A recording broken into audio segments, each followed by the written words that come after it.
In this exercise tutorial, I'm going to be taking you through how to do a seated row with an elastic or looped resistance band.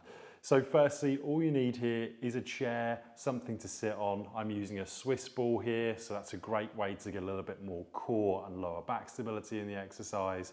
Otherwise, you can even be in a half kneeling position if you don't have a chair. Now, what I'm going to do here is loop this band around a fixed resistance object, so make sure you're looping the band around something that's not going to move. And in terms of the height of what you want to loop it around, you want it to be around belly button height. So when you're sat nice and upright, wherever your belly button is, try and then get the band in line in terms of height. Now, what I'm going to do so you can see on camera is I've got this band around this fixed resistance object. I'm going to bring one of the bands through the middle of the other, and I can tighten that up, and now that's not going anywhere. In terms of resistance bands, something worth noting is as soon as you come into the row, the start point is going to be the easiest, and of course as you come back, you're going to be pulling on the band, creating more resistance. So you want to make sure your start position is far enough away where you've got enough tension on the band so that you can already feel it. It should feel like it's pulling you forwards.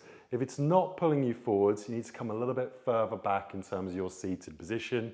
Now remember, all these resistance bands come in different resistances, so you're going to have to play about with the chosen resistance band that you've got. So nice and upright, I'm looking forward, neutral head, and from here, elbows come back into my sides, and I'm trying to squeeze my shoulder blades back and together, and I'm rowing into my belly button. So the pull motion comes from my elbows coming back.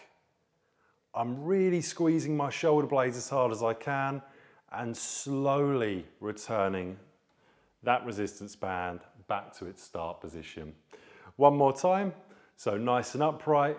I've got my core engaged as I'm doing all these repetitions. Elbows come back, pinch those shoulder blades together, keep the elbows tucked into the body, and slowly return back to your start position.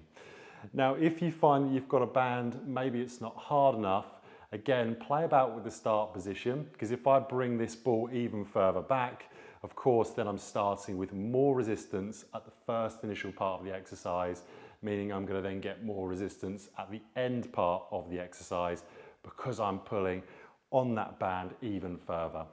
Now you'd be repeating this for your desired amount of sets and repetitions to work in between the shoulder blades, so your rhomboids, mid-trapezius and lower trapezius as well, as you're doing a low row variation to the belly button.